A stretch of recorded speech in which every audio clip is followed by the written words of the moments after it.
In the scorching summer of 1187, a Kurdish warrior stood atop the horns of Hattin, surveying a battlefield strewn with the shattered remnants of Crusader power. Salah ad-Dīn Yūsuf ibn Ayyūb, known to history simply as Saladin, had just achieved what many thought impossible: the decisive defeat of the combined military might of the Crusader states. Within months, Jerusalem itself would fall, reversing nearly a century of Christian occupation. Yet this military triumph represents only one chapter in the extraordinary life of a man who would unite a fractured Islamic world and reshape the medieval Middle East. Saladin remains one of history's most compelling figures, admired by Muslims and Christians alike for his military genius, political acumen, and legendary chivalry. But who was the real Saladin? Behind the mythologized figure lies a complex leader whose achievements were built on decades of patient diplomacy, ruthless political maneuvering, and strategic brilliance. His unification of Egypt, Syria, northern Iraq, and parts of Arabia under a single banner created an empire stretching from the Nile to the Tigris, encompassing roughly 30 million people, a demographic achievement unmatched since the early Abbasid caliphs.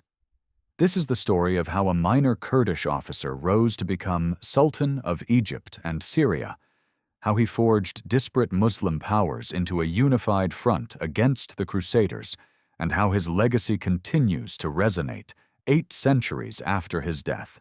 Origins: a Kurdish boy in a fractured world. Saladin was born in 1137 or 1138 in Tikrit, a fortress town on the Tigris River in modern-day Iraq. His family belonged to the Rawadiya tribe of Kurds, a people who had long served as military commanders and administrators in various Islamic dynasties. His father, Najm ad-Dīn Ayyūb, and his uncle, Asad ad-Dīn Shirkuh, were both prominent military officers in the service of Imad ad-Dīn Zengi, the Turkish Atabeg of Mosul and Aleppo. The world into which Saladin was born was one of profound fragmentation. The once mighty Abbasid Caliphate in Baghdad had become a mere figurehead, its authority usurped by various Turkish dynasties that ruled in the caliph's name.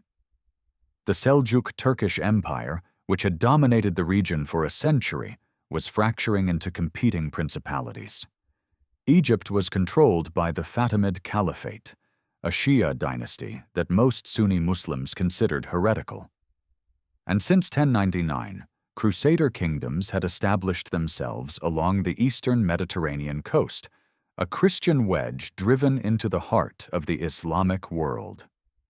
The arrival of the First Crusade had shocked the Muslim world. In 1099, Crusader armies captured Jerusalem, slaughtering most of its Muslim and Jewish inhabitants in an orgy of violence that traumatized the entire region. The establishment of 4 Crusader states, the Kingdom of Jerusalem, the County of Tripoli, the Principality of Antioch, and the County of Edessa, represented not just a military defeat, but a profound humiliation for a civilization that had long considered itself superior to Christian Europe. Yet Muslim response to the Crusades was initially fragmented and ineffective. The various Turkish, Arab, and Kurdish rulers were more interested in fighting each other than in confronting the Frankish invaders. It was into this chaotic political landscape that Saladin's family would rise to prominence. Early life and military education. Saladin spent his childhood in Baalbek and Damascus, where his father served as governor. Unlike many medieval rulers whose early lives are shrouded in legend, we know relatively little about Saladin's youth. What is clear is that he received an excellent education, studying the Quran, Islamic law, mathematics, and literature. He became fluent in Arabic and Kurdish, and later in life would display considerable theological sophistication. More importantly, Saladin received rigorous military training. Medieval Islamic warfare emphasized horsemanship, archery, and swordsmanship, and Saladin mastered all three. He learned the arts of siege warfare, logistics, and military organization. But perhaps most crucially, he absorbed the political lessons of serving in the courts of the Zengid dynasty, watching how power was gained, maintained, and lost in the treacherous world of medieval Middle Eastern politics. His uncle Shirkuh, a formidable warrior and tactician, became his military mentor. Contemporary sources describe Shirkuh as short, heavily built, and one-eyed, but possessed of exceptional courage and strategic insight. Under Shirkuh's tutelage, Saladin learned not just the mechanics of warfare, but its strategic dimensions, how military force served political ends, how to inspire loyalty in troops, and how to exploit enemy weaknesses. The defining moment of Saladin's early career came in 1164, when he accompanied Shirkuh on the first of 3 military expeditions to Egypt. These campaigns would prove transformative, not just for Saladin personally, but for the entire region. The Egyptian campaigns, from reluctant officer to vizier. Egypt in the 1160s was a prize worth fighting for. Despite being ruled by the declining Fatimid dynasty, it remained fabulously wealthy, enriched by agriculture along the Nile and control of trade routes between the Mediterranean and the Red Sea. Both the Crusader kingdom of Jerusalem and Nur ad-Dīn, the Zengid ruler of Syria, recognized that whoever controlled Egypt would dominate the region. Saladin initially had no enthusiasm for the Egyptian venture. According to his biographer, Baha ad-Din ibn Shaddad, when Shirkuh demanded he accompany the expedition, Saladin responded that he would rather be put to death than go. This reluctance would prove ironic given Egypt's central role in his later career. The first Egyptian expedition in 1164 ended inconclusively, with Zengid and Crusader forces both withdrawing after maneuvering around the Nile Delta. The second campaign in 1167 saw more serious fighting, including Saladin's successful defense of Alexandria against a combined Crusader-Fatimid siege. His performance demonstrated both military competence and personal courage, beginning to establish his reputation. The third and final campaign in 1169 proved decisive. Shirkuh's forces defeated their Crusader rivals and entered Cairo triumphant. The young Fatimid Caliph, al-Adid, appointed Shirkuh as vizier, effectively the real ruler of Egypt. But Shirkuh died unexpectedly just 2 months later, and in March 1169, the 31-year-old Saladin found himself appointed as vizier of Egypt. This appointment shocked many observers. Saladin was relatively young and untested as a political leader. More experienced officers believed they deserved the position, but Nur ad-Din, calculating that a younger, less established figure would be easier to control from Damascus, supported Saladin's elevation. It would prove to be a catastrophic miscalculation from Nur ad-Din's perspective, as Saladin would gradually transform his nominal subordination into complete independence. Consolidating power in Egypt. Saladin's first years as vizier of Egypt were precarious. He governed in the name of the Fatimid Caliph, al-Adid, but was himself nominally subject to Nur ad-Din in Syria. The Fatimid court, dominated by Shia officials and the powerful African infantry regiments, viewed this Sunni Kurdish upstart with deep suspicion. Meanwhile, Crusader forces remained an ever-present threat from their bases in Palestine. Saladin moved carefully but decisively to consolidate power. He began by neutralizing potential rivals within Egypt. When the African regiments, fearful of being displaced, attempted a coup in August 1169, Saladin crushed the rebellion with calculated brutality, killing their leaders and breaking their power permanently. He replaced Fatimid officials with his own relatives and Kurdish followers, steadily building a loyal power base. His relationship with Nur ad-Din grew increasingly tense. Nur ad-Dīn expected Saladin to remit Egypt's tax revenues to Damascus and to abolish the Fatimid Caliphate in favor of recognizing the Abbasid Caliph in Baghdad. Saladin delayed on both counts, pleading that the political situation remained too unstable. In reality, he was steadily building an independent power base. The death of Caliph al-Adid in September 1171 provided Saladin with the opportunity to end the Fatimid dynasty. He had the Abbasid Caliph's name mentioned in the Friday prayers throughout Egypt, symbolically ending 2 centuries of Fatimid rule. The transition occurred smoothly, with surprisingly little resistance. The Fatimid Caliphate, which had once ruled from Tunisia to Syria, ended not with violence, but with a bureaucratic formality. With the Fatimids eliminated, Saladin's position in Egypt grew stronger. He reorganized the military, building a professional army that combined Kurdish and Turkish cavalry with Arab and Egyptian infantry. He reformed the administration, improving tax collection and establishing a more efficient bureaucracy. He constructed fortifications, including the impressive Cairo citadel, which still dominates the city's skyline today. But Saladin recognized that Egypt alone, however wealthy, could not challenge Crusader power. The key to defeating the Crusaders lay in unifying the Muslim lands of Egypt, Syria, and Iraq under a single command. This would bring him into direct conflict with his nominal master, Nur ad-Dīn. The break with Nur ad-Dīn and Syrian ambitions.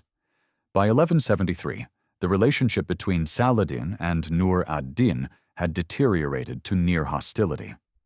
Nur ad-Dīn repeatedly demanded that Saladin join him in campaigns against the Crusaders, but Saladin found excuses to avoid committing his Egyptian forces to operations under Nur ad-Dīn's command. When Nur ad-Dīn finally decided to march on Egypt to bring his wayward subordinate to heel, only his sudden death in May 1174 prevented what would likely have been a catastrophic civil war. Nur ad-Dīn's death transformed the political landscape. His heir was his 11-year-old son, as-Salih Ismail, hardly capable of holding together the Zengid domains. Various emirs and commanders began positioning themselves to seize territory. For Saladin, this chaos represented both opportunity and danger. In October 1174, Saladin marched north from Egypt with a small force and entered Damascus, which welcomed him as a protector against rival claimants. He justified his action as protecting the young as-Salih's inheritance from usurpers, positioning himself as a loyal regent rather than a rebel. This fiction would not last long. Over the next dozen years, Saladin would engage in nearly constant warfare, not against Crusaders but against fellow Muslims. He conquered Homs, Hama, and Aleppo in Syria. He campaigned in northern Iraq, bringing Mosul and its dependencies under his control. He suppressed rebellions, negotiated with rival princes, and slowly but inexorably extended his authority over a vast territory. This phase of Saladin's career remains controversial. He expended enormous resources fighting fellow Muslims, while the Crusader states remained largely unmolested. Critics then and now argue that Saladin's primary motivation was personal ambition rather than the liberation of Jerusalem. His defenders respond that Muslim unity was a prerequisite for defeating the Crusaders, that without first consolidating the Islamic lands, any campaign against the Frankish kingdoms was doomed to failure. The unification process was brutal. Cities that resisted faced siege and assault. Rival commanders were defeated, exiled, or absorbed into Saladin's growing military machine. The Muslim world's fragmentation meant that no single campaign could achieve unification. Rather, it required years of patient diplomacy, punctuated by military action. Building an empire. Administrative genius. Saladin's achievement in unifying 30 million people under a single authority required more than military success.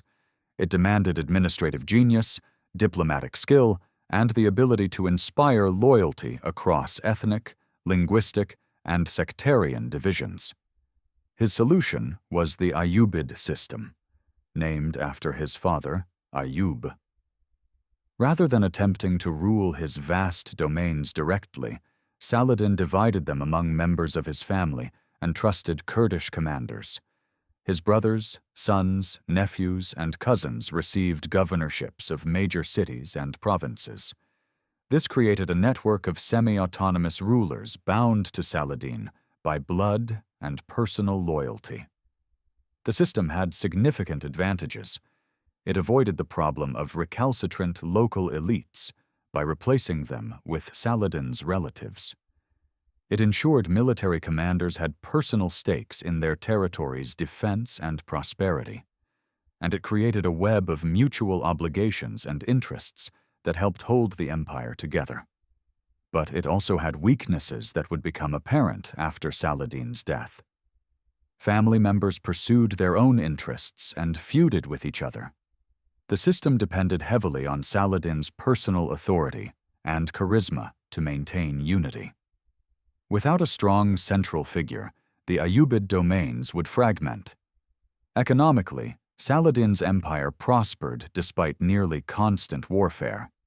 Egypt's agricultural wealth provided a stable economic foundation. Damascus and Aleppo thrived as commercial centers. Saladin encouraged trade, maintained roads and bridges, and ensured the pilgrimage routes to Mecca remained secure. He reformed the tax system to make it more efficient and, crucially, more just, eliminating some of the irregular exactions that had burdened peasants under previous regimes. He also invested heavily in infrastructure. He built or repaired fortifications throughout his domains. He constructed madrasas, religious schools, to train legal scholars and administrators. He endowed hospitals, caravanserais, and mosques. These public works served both practical purposes and propaganda objectives, demonstrating that Saladin was a legitimate Islamic ruler who cared for his subjects' welfare. The ideology of jihad central to Saladin's legitimacy and his ability to unite Muslim lands was his embrace of jihad, holy war, against the Crusaders. This was more than merely military strategy. It was ideological positioning that gave moral purpose to his conquests and unified diverse populations behind a common cause. For decades after the First Crusade's capture of Jerusalem, the concept of jihad had been largely dormant in the Islamic world. The various Muslim rulers were too busy fighting each other to organize sustained resistance against the Crusaders. But Nur ad-Dīn had begun reviving jihad ideology, and Saladin embraced and amplified this message. Saladin styled himself as the champion of Sunni Islam, the defender of the faith against both Christian crusaders and Shia heretics. He cultivated relationships with religious scholars, seeking their endorsement and support. He positioned his wars against rival Muslim rulers not as naked power grabs, but as necessary steps toward the ultimate goal of liberating Jerusalem. This ideology was communicated through sophisticated propaganda. Saladin employed secretaries who composed eloquent letters describing his victories and piety. These letters were circulated throughout the Islamic world, building his reputation. Court poets composed verses celebrating his achievements. Religious scholars issued fatwas, legal opinions, supporting his actions. The strategy worked. By presenting himself as the mujahid, warrior of jihad, Saladin attracted volunteers from throughout the Islamic world. Warriors came from as far as Central Asia and North Africa to join his armies. Religious scholars and Sufi mystics flocked to his court. The dream of reconquering Jerusalem provided emotional and spiritual resonance that transcended the empire's ethnic and regional divisions. Yet Saladin's embrace of jihad was also pragmatic. He understood its propaganda value and used it skillfully. When expedient, he made truces with crusader states. He maintained diplomatic relations with Christian powers, including Byzantine Constantinople. His commitment to jihad was genuine but not absolute. It was one tool among many in his political arsenal. The road to Hattin. By the mid-1180s, Saladin had finally achieved sufficient unity to contemplate a decisive campaign against the Crusader states. The Kingdom of Jerusalem, under King Baldwin IV, had managed to hold its own through a combination of military skill and Crusader disunity. But Baldwin's death in 1185 and the succession of his young nephew Baldwin V, followed by Guy of Lusignan's controversial assumption of the throne, created instability in the Crusader realm. Saladin had maintained an uneasy truce with Jerusalem, but in late 1186, Raynald of Châtillon, the brutal and reckless lord of Kerak, attacked a Muslim caravan, possibly including Saladin's sister. This violation of the truce gave Saladin the pretext he needed. He declared jihad and began assembling the largest Muslim army the region had seen in decades. In late June 1187, Saladin's forces, numbering perhaps 30,000 men, invaded the Kingdom of Jerusalem. The Crusaders assembled virtually every available knight and soldier, perhaps 20,000 men, to meet the threat. King Guy, despite advice to avoid open battle, decided to march to the relief of Tiberias, which Saladin was besieging. The Crusader army marched in the scorching July heat through waterless terrain. Saladin's light cavalry harassed them constantly, preventing them from reaching water sources. On July 3rd, exhausted and desperately thirsty, the Crusader army camped near the twin-peaked hill called the Horns of Hattin, a few miles from the Sea of Galilee. The next morning, Saladin attacked. The Crusaders, already exhausted and dehydrated, faced fresh Muslim forces on all sides. Saladin's troops set fire to the dry grass, and smoke added to the Crusaders' torment. The battle quickly turned into a massacre. The Crusader infantry broke and fled toward the peaks, where they were surrounded and slaughtered or captured. The knights attempted several charges but could not break through the Muslim lines. By afternoon, it was over. King Guy, the True Cross, Christianity's most sacred relic, and most of the Crusader nobility were captured. Saladin personally executed Raynald of Châtillon for his treachery. The Templar and Hospitaller knights, the military orders sworn to defend the Holy Land, were systematically executed on Saladin's orders. He recognized they were too dangerous to keep alive or ransom. The reconquest of Jerusalem. The Battle of Hattin destroyed the military power of the Kingdom of Jerusalem. Over the following months, Saladin's armies swept through Palestine and the coast. City after city surrendered or fell to siege: Acre, Jaffa, Ascalon, Sidon, Beirut. By September 1187, only Tyre and Jerusalem itself remained in Crusader hands. On September 20th, Saladin's army encircled Jerusalem. The city's defenses were formidable, massive walls built by the Crusaders, but the garrison was small and demoralized. Balian of Ibelin, who commanded the defense, negotiated surrender terms after a brief siege. Saladin agreed to allow the city's Christian inhabitants to ransom themselves. Those who could pay would be allowed to leave safely. Those who couldn't would become slaves. It was a remarkably merciful arrangement by medieval standards, especially compared to the Crusaders' massacre of the city's Muslim inhabitants in 1099. Many contemporary Christian and Muslim sources praised Saladin's mercy, and this act more than any other cemented his reputation for chivalry. On October 2nd, 1187, exactly 88 years after the Crusaders had taken Jerusalem, Saladin entered the city in triumph. The Dome of the Rock, which the Crusaders had converted to a church, was ritually cleansed and rededicated as a mosque. Saladin ordered the golden cross atop the dome removed and dragged through the streets. Islamic call to prayer once again rang out over the city. The fall of Jerusalem shocked Christian Europe. Pope Urban III reportedly died of grief upon hearing the news. Pope Gregory VIII immediately called for a new crusade.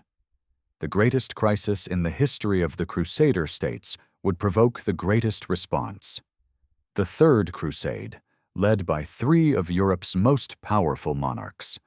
The Third Crusade, Saladin's greatest challenge.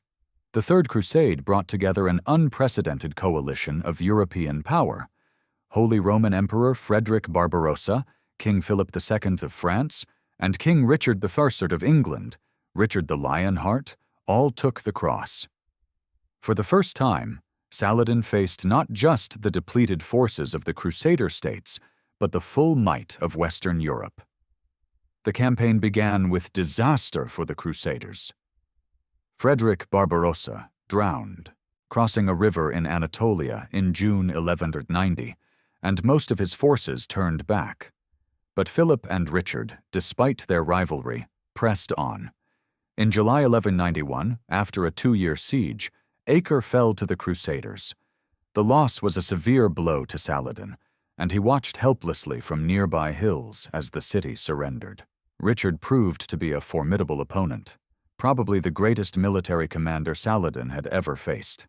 At Arsuf, in September 1191, Richard's disciplined army defeated Saladin's forces in open battle, demonstrating that Muslim superiority in Palestine was not absolute. Richard recaptured much of the coast and came within sight of Jerusalem. The conflict between Richard and Saladin became legendary. Despite being enemies, both men expressed mutual respect.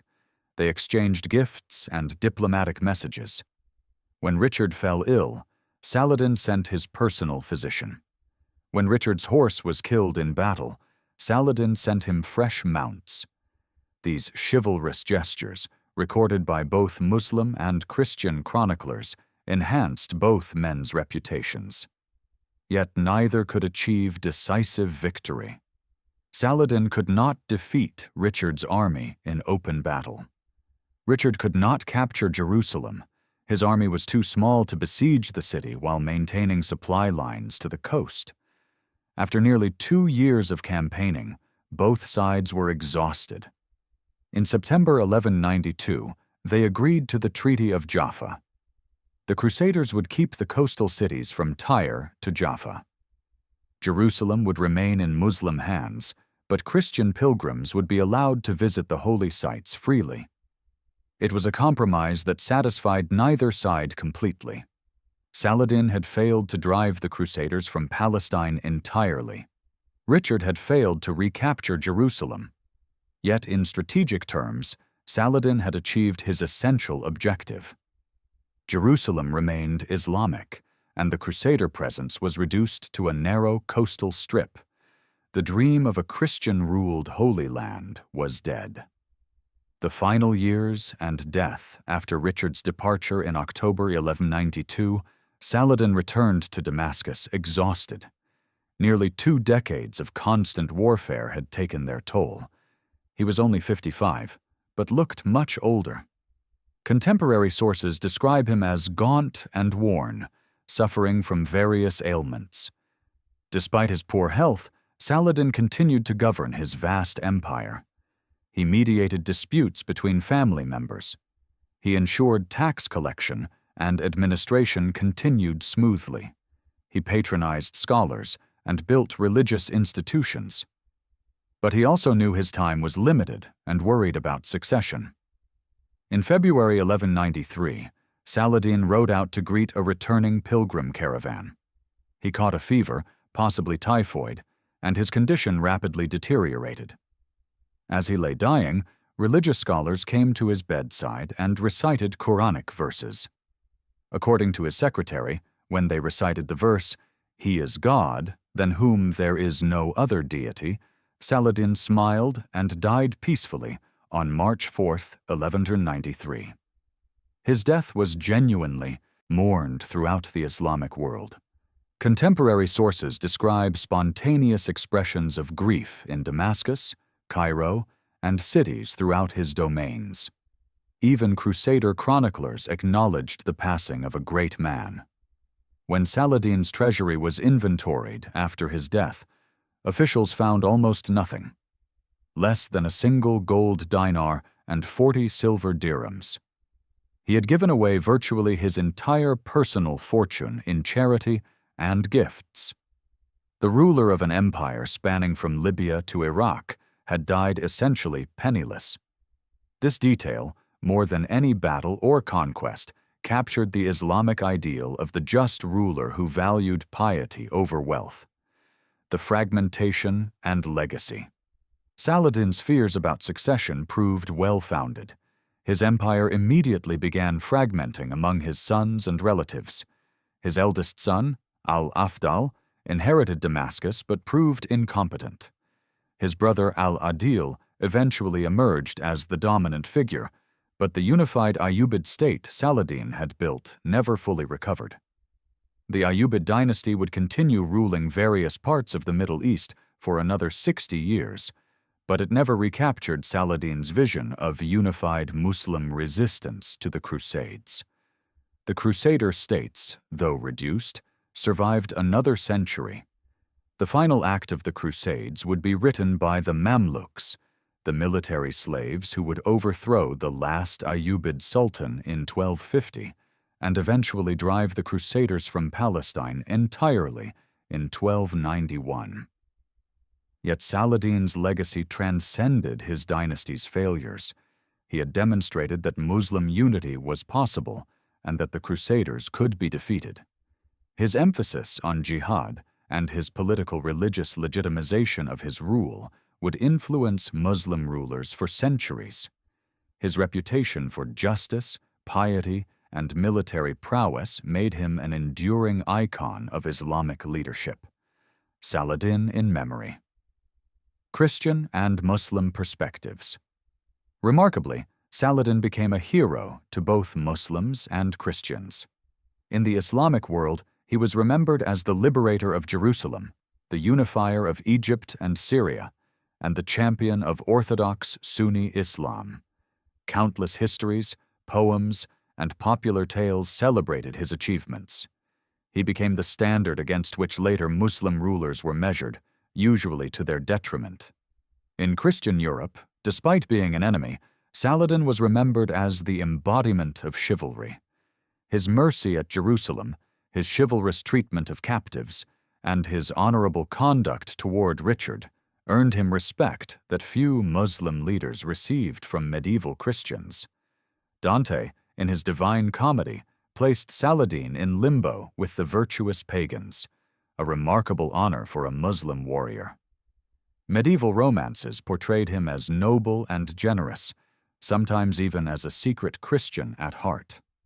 This dual legacy is unusual in medieval history, where religious enemies were typically demonized. It speaks to something exceptional about Saladin's character and conduct. He demonstrated that military success and ethical behavior were not incompatible, that one could be both a fierce warrior and a merciful victor. The man behind the legend. What can we know about Saladin as a person, beyond his military and political achievements? Contemporary sources paint a picture of a complex individual, pious but pragmatic, merciful but capable of ruthlessness, personally modest but politically ambitious. He was deeply religious, praying 5 times daily and fasting regularly beyond the requirements of Ramadan. He had extensive knowledge of Islamic law and theology, and enjoyed debating religious questions with scholars. Yet his piety did not prevent him from making pragmatic political decisions, including truces with crusaders and wars against fellow Muslims. He was generous almost to a fault. Contemporary accounts repeatedly mention his habit of giving away enormous sums to petitioners and causes he deemed worthy. His court was open to scholars, poets, and holy men regardless of their origins.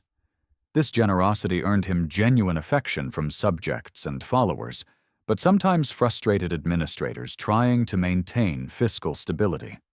He was also genuinely modest in personal habits. He dressed simply, avoiding the ostentation common among medieval rulers. He ate plain food and lived without luxury. This asceticism was partly genuine religious conviction and partly shrewd politics. It reinforced his image as a pious ruler who lived by Islamic ideals rather than pursuing personal pleasure. Yet he could be ruthless when necessary. He ordered the execution of Templar and Hospitaller prisoners after Hattin. He besieged cities into submission, knowing civilian populations would suffer. He fought wars against fellow Muslims that killed thousands. He manipulated succession disputes and eliminated rivals.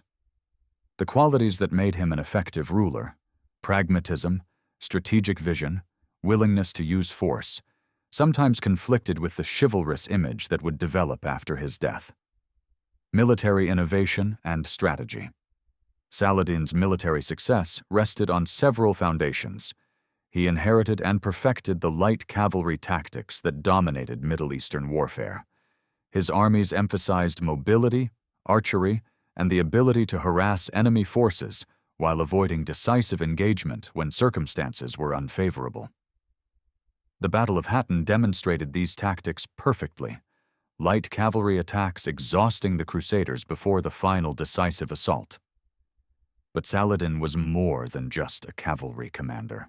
He understood siege warfare and invested heavily in siege engines and engineering. His systematic reduction of Crusader fortifications after Hattin showed sophisticated understanding of fortification and siegecraft. He also recognized the importance of naval power, building fleets to contest Crusader control of the Mediterranean coast. Perhaps most importantly, Saladin understood that wars were won through logistics and administration as much as battlefield tactics. He maintained efficient supply systems that kept armies fed during extended campaigns. He established a network of fortifications and garrison towns that controlled territory. He used diplomacy and intelligence gathering to identify enemy weaknesses and exploit Crusader divisions. Economic and social impact. Saladin's 30-year dominance of the Middle East had profound economic and social consequences. His wars were expensive, requiring heavy taxation that sometimes burdened populations.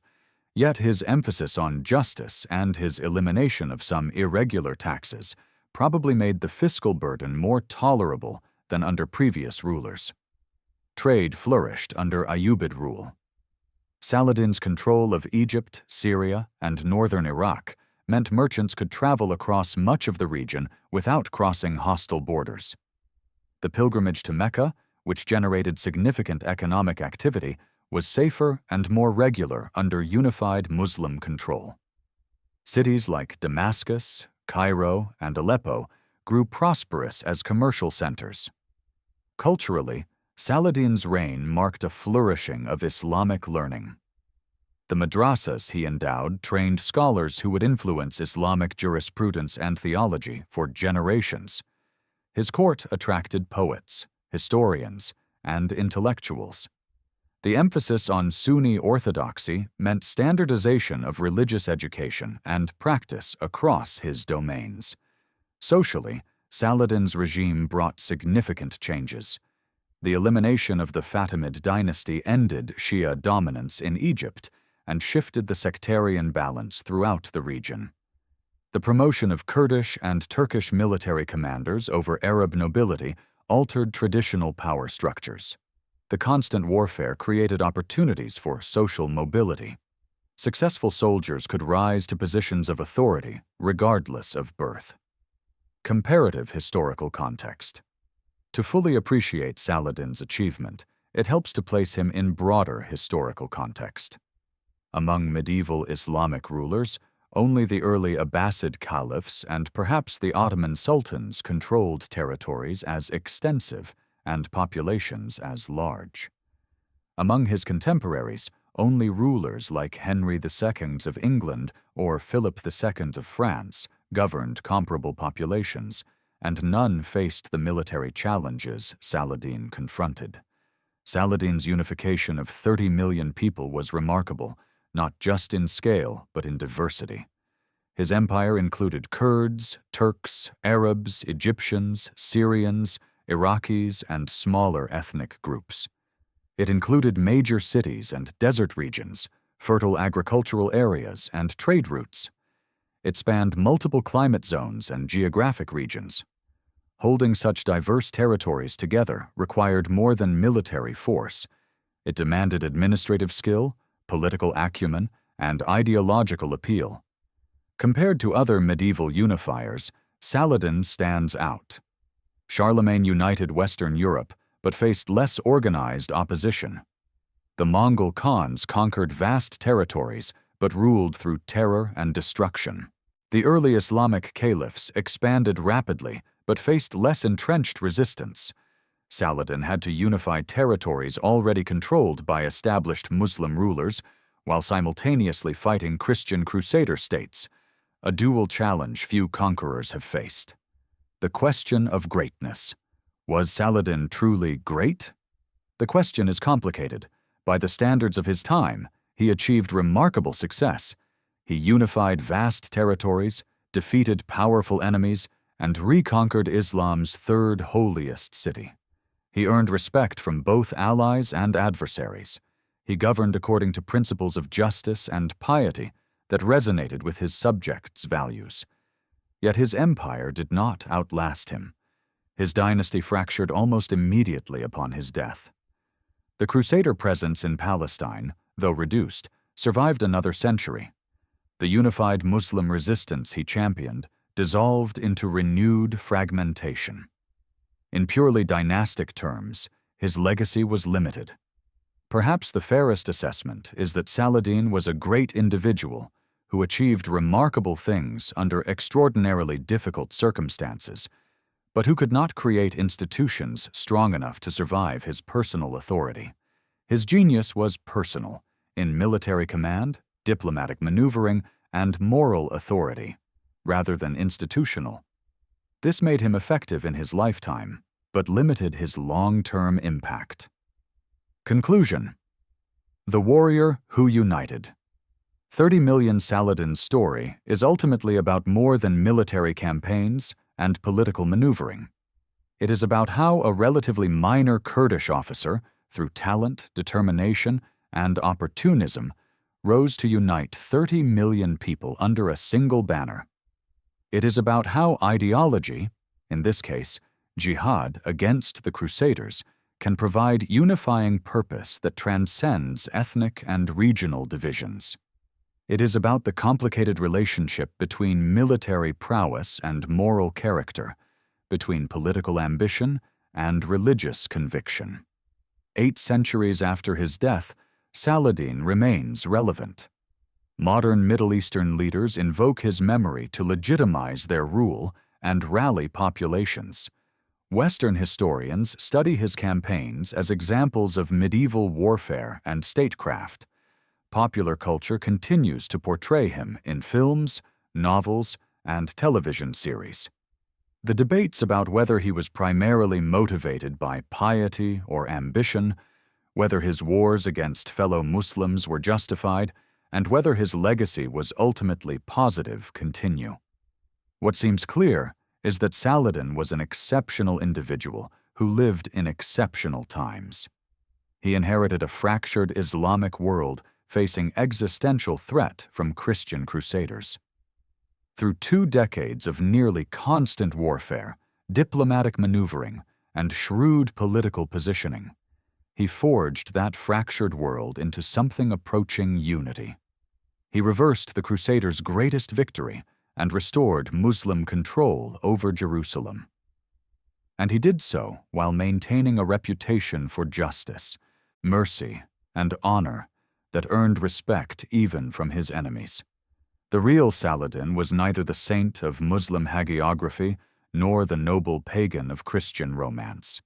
He was a brilliant military commander, a shrewd politician, a genuinely pious Muslim, and a pragmatic ruler willing to do what circumstances required.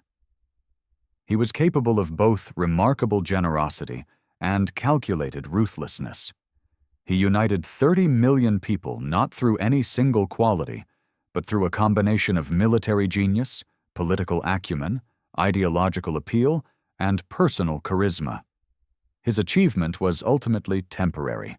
His empire fragmented, and the Crusader threat eventually ended for reasons having little to do with his campaigns. But for a brief moment in history, Saladin demonstrated that Muslim unity was possible, that the Crusaders could be defeated, and that power could be exercised with honor and justice. That demonstration, more than any battle or conquest, is his enduring legacy, a reminder that even in the brutal world of medieval warfare, greatness was achievable for those who combined military prowess with moral purpose.